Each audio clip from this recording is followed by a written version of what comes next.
pẹ̀lú bí ìròyìn bó ṣe ń lọ lórí ẹ̀rọ ayélujára pàápàá tí àwọn alátìlẹ́yìn olùdíje fún ipò ààrẹ lábẹ́ ẹgbẹ́ òṣèlú Labour Party lọ́dún 2023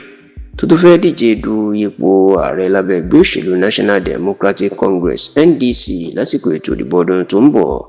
Èèyàn ọ̀gbẹ́ni Peter Gregory Obi lórí ẹ̀sùn tí wọ́n bẹ̀rẹ̀ sí ní máa fọ́n kiri lórí ẹ̀rọ ayélujára nípa ààrẹ tẹ́lẹ̀ lórílẹ̀‐èdè Nàìjíríà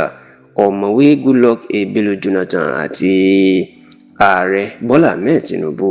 Níṣe ni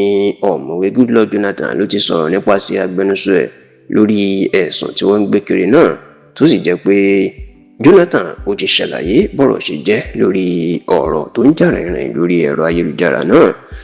Ǹjẹ́ ọ̀rọ̀ wo ló ń jà rìnrìn lórí ẹ̀rọ ayélujára tí ọ̀mọ̀wé Goodluck Jonathan tó fèsì sí? Ó mà ní bí ìròyìn ọ̀hún ṣe jáde wípé ààrẹ Bọ́lá Ahmed Tinubu ó ti ránṣẹ́ pé Goodluck Jonathan láti díje du ipò ààrẹ ní ọdún tó ń bọ̀. Wọ́n ní tí ààrẹ Bọ́lá Tinubu tó sì fẹ́ lu Jonathan fún ó ní láti fọ́ ìbò Peter Obi ní apá ilẹ̀ Ìjọ́ ìyún Niger Delta àti ní apá ilẹ̀ Ìgbò, nítorí pé ọ̀nà mọ̀ pé Jonathan ó ní èrò lẹ́yìn dáadáa ní ilẹ̀ Ìgbò àti ní apá ilẹ̀ Ìjọ́. Wọ́n ní Tinubu ó ti rò wípé bí Peter Obi nìkan tó bá jáde dìbò láti ilẹ̀ Ìgbò yóò rí ìbò pẹ́rẹpẹ̀tẹ̀ ní ilẹ̀ Ìgbò, yóò tún kó gbogbo ìbò ilẹ̀ Ìjọ́ tán, àti pé eléyìí ó ṣeéṣe kó ṣàkóbá fún òun nítorí pé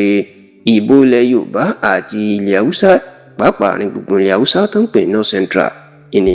òun gbé ojúlé. Eléyìí sì ni wọn ló jẹ́ kí Tinubu kó ránṣẹ́ pé Jonathan kájọ ṣe ìpàdé ìkọ̀kọ̀ tí wọ́n sì ní 500 bílíọ̀nù náírà 500 billion naira ó ní wọ́n ní Tinubu ló máa gbé fún Jonathan ìpè kó jáde du ipò ààrẹ láti lè fọ́ ìbò Peter Obi ní ilẹ̀ Ìgbò àti ilẹ̀ Ìjọ́. Ìyẹn pé yóò dín ìbò Peter Obi kù, èyí tí kò ní jẹ́ kí Peter Obi kí ìbò ẹ̀ kó lè pọ̀ ju ti òun lọ. Ìròyìn yìí ni wọ́n máa ń gbé kiri lórí ẹ̀rọ ayélujára, tó sì jẹ́ pé àwọn ọmọlẹ́yìn Peter Obi àwọn ló ń gbé ìròyìn ọ̀hún kiri, èyí tí wọ́n ti fi ń sọ Jonathan lẹ́nu débi pé wọ́n ti fẹ́ bẹ̀rẹ̀ sí ni máa gbé bàbá náà, wọ́n ti bẹ̀rẹ̀ sí ni máa gbé ṣépè oríṣiríṣi. Ṣùgbọ́n nígbà tí ó ń sọ̀rọ̀ lórí ẹ̀sùn yìí, agbẹnusọ Jonathan ọ̀gbẹ́ni Ikechukwu Eze nínú àtẹ̀jáde tó fi síta lọ́jọ́ àìkú tí í ṣe ọjọ́ Sunday ọ̀sẹ̀ tí a wà nínú ẹ̀ yìí, ìyẹn ọjọ́ 5 nínú oṣù keje the 5th of July 2027, ìlú jẹ́ kó di mímọ̀ pé bàbá ń lo òpùrọ́ làwọn tó ń gbé ìròyìn náà kiri. Ó ní Jonathan kò gba owó lọ́wọ́ ẹnikẹ́ni, kò sì bá ẹnikẹ́ni ṣe ìpàdé láti fọ́ ìbò Peter Obi,